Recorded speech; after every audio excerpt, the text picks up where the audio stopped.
Bonjour et bienvenue dans cette nouvelle vidéo. Alors aujourd'hui on va aborder le sujet du pardon. Alors le pardon c'est à la fois quelque chose qui est important et je sais que selon les cas c'est aussi quelque chose qui est très délicat. Donc je vais essayer en tout cas de mettre beaucoup de bienveillance dans cette vidéo, même si je le fais toujours puisque c'est mon intention. Mais ce que je veux dire par là c'est que effectivement il y a certains sujets, quand on touche à certains sujets, vu qu'il y a des grosses charges émotionnelles derrière et que ça vient bousculer très fort, c'est pas toujours évident d'entendre certaines choses et j'en ai vraiment bien conscience. En tout cas, ça me semble important pour moi de partager avec vous ma vision du pardon.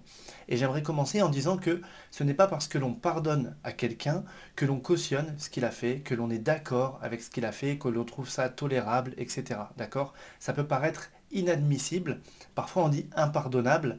Je préférerais la notion de inadmissible, intolérable. Simplement, quand on approche la notion du pardon, on va se rendre compte que quand on a subi quelque chose de la part de quelqu'un, eh bien, effectivement, on va avoir comme une émotion, une charge émotionnelle à l'intérieur de nous, et c'est ce qu'on va appeler une forme de rancœur. Et tant qu'on ne va pas être dans le pardon, finalement, c'est une page que l'on ne va pas tourner, c'est un pied que l'on va garder dans le passé, et à chaque fois qu'on va repenser à ça, ça va nous reconnecter à cet événement, à toute cette situation, à tout ce que ça peut englober. Et pour notre chemin d'évolution, eh bien finalement, c'est un frein. C'est quelque chose qui nous ramène en arrière, qui nous attache en arrière, et ça nous empêche d'avoir une forme de liberté. Je dirais même que sur un point de vue de l'âme, ça alourdit notre âme puisqu'il y a cette charge, il y a cette souffrance à l'intérieur. Alors le pardon, c'est quelque chose qui est pas facile à faire. En tout cas, c'est une certaine démarche et je vais vous présenter moi ma vision des choses. Et ça peut prendre une journée, un mois, un an, une vie. Et parfois, on peut même ne pas réussir à pardonner sur le temps d'une vie, selon ce qui a pu se passer. Et c'est largement entendable.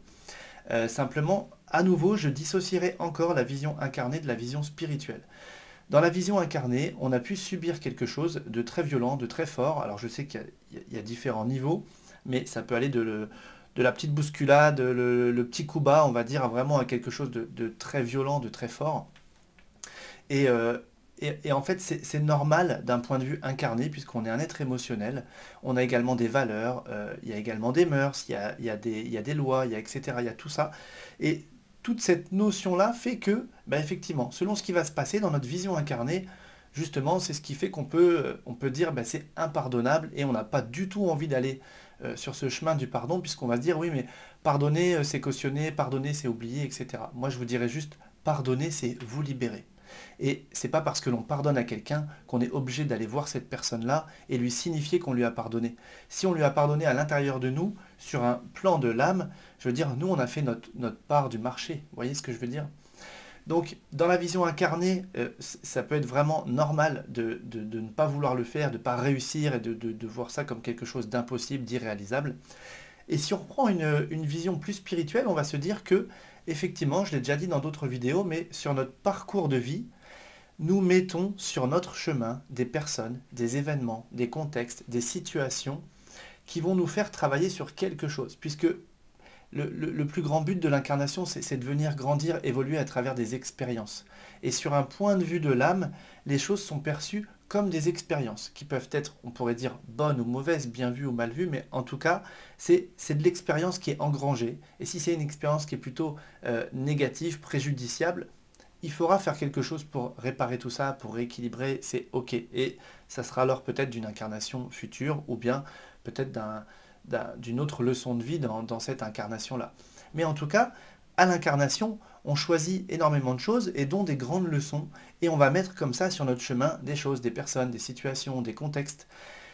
Ça veut dire que finalement, moi j'aime bien cette notion de dépersonnifier les choses. C'est-à-dire que si quelqu'un m'a fait un coup bas, je peux très bien lui en vouloir à lui, d'accord, très personnellement, et là je vais être dans une vision qui va être très incarnée, d'accord, je vais vraiment lui en vouloir physiquement dans la matière, vous voyez ce que je veux dire? Et si j'ai une vision plus spirituelle, je vais le dépersonnifier en disant, de toute façon, que ce soit lui ou quelqu'un d'autre, c'est moi qui ai attiré sur mon chemin de vie une personne, quelle qu'elle soit finalement, qui allait me faire ressentir ce que je ressens aujourd'hui. Et après, la question, c'est pourquoi est-ce que je ressens ce que je ressens? Qu'est-ce que j'ai à en faire? Et une fois que j'aurai passé cette étape-là, où est-ce que ça va me mener? Et là, on voit bien qu'il y a un chemin d'évolution, d'accord? Donc, je comprends que sur un point de vue incarné, ça puisse être compliqué. C'est pour ça qu'il faut, dès que possible, c'est un petit peu comme quand on parlait du deuil, quand les charges sur un plan physique se sont estompées ou qu'on a été accompagné pour les libérer, on va chercher dans cette vision spirituelle et on va se dire finalement, c'est moi qui ai mis sur mon chemin. En fait, vous voyez, j'ai attiré. Alors, soit je l'ai mis sur mon chemin d'un point de vue de l'âme, soit je suis dans des comportements, dans des vibrations qui font que j'attire quelque chose à un moment donné. Mais le hasard, à mon sens, le hasard n'existant pas, vous voyez, je me dis que quelque chose qui ne doit pas se produire parfois à une seconde près, on passe à côté et ça ne se produit pas. Et parfois ça se produit quand même. On est là à cet endroit-là, à ce moment-là, et on vit exactement cet événement-là. Et on va se dire, si je vis ça, quelle est ma part du marché? Vous voyez ce que je veux dire? Quelle est ma... Comment je pourrais vous dire ça? Qu'est-ce qu'est-ce qui vient de moi en tout cas dans cette situation-là? Qu'est-ce qui est de mon fait? Même si la répartition c'est 99%, 1%, même si j'ai 1%, ça veut dire qu'on est quand même co-créateur avec cette personne-là, de cet événement-là. Vous voyez ce que je veux dire? Donc c'est pour avoir cette vision, on va dézoomer les choses.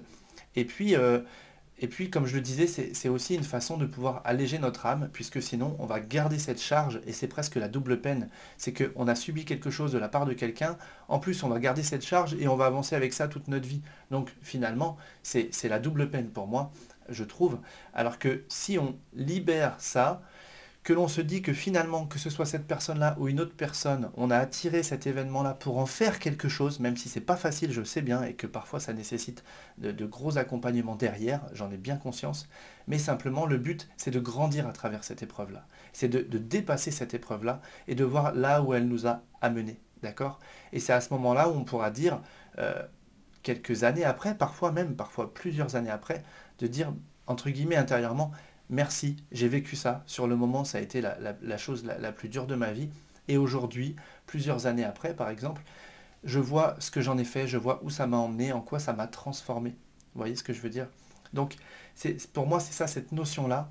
Et parfois même, aller voir quelqu'un qui va bientôt partir, on pourrait dire, et lui pardonner, c'est alléger son âme. D'accord? Vous voyez ce que je veux dire? Ou même recevoir, nous, un pardon de la part de quelqu'un qui va bientôt partir, eh bien, ça allège les deux, finalement. Et dans cette notion du pardon, on peut aussi aborder le pardon pour soi-même, puisqu'on est souvent les premiers placés pour se culpabiliser au quotidien. Et j'ai envie de dire, effectivement, de la même façon, avec cette même vision, si vous avez fait certaines choses à un certain moment donné, c'est qu'il y avait certaines raisons en vous, d'accord? Et si vous avez compris ça, que vous avez dépassé tout ça, que vous en avez tiré les leçons, les enseignements, pardonnez-vous, d'accord? Donc, en tout cas, voilà le but de cette vidéo, c'est de voir qu'il faut vraiment dissocier le pardon du fait de cautionner, d'admettre et de considérer que c'est possible, que c'était faisable, même si il y a des choses, c'est vrai, on a envie de dire c'est impardonnable, je dirais que c'est intolérable. Simplement, faites-vous ce cadeau de pardonner à l'intérieur de vous. Vous voyez ce que je veux dire? On n'a pas besoin d'envoyer un message à la personne, un courrier, de l'appeler ou de quoi que ce soit, de retourner, de reprendre contact avec quelqu'un. Il y a même des gens, de toute façon, pour qui c'est complètement impossible en fonction de l'événement qu'ils vont avoir vécu. Mais simplement, dans notre fort intérieur, d'aller chercher cette notion, cette vision spirituelle en disant, ok, j'ai attiré à moi cet événement, maintenant il faut que j'en fasse quelque chose. Et comme je l'ai déjà dit dans des vidéos précédentes, demandez l'aide de vos guides, demandez ce soutien spirituel pour vous aider à aller sur ce chemin du pardon, pour vous aider à dissoudre cette charge émotionnelle qui fait que vous vous sentez bloqué, enfermé dans quelque chose, et encore une fois, qui vous ramène au passé.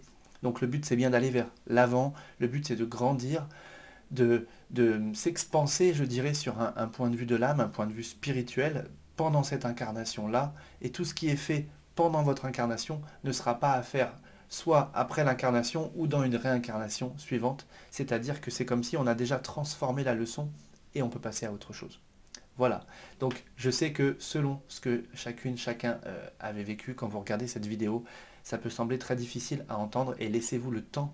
Il n'y a personne à part vous qui puissiez vous donner le temps justement de faire les choses comme vous le sentez, à votre rythme. Et ce que je vous apporte là, c'est simplement une vision, une notion pour faire les choses avec fluidité et surtout en conscience.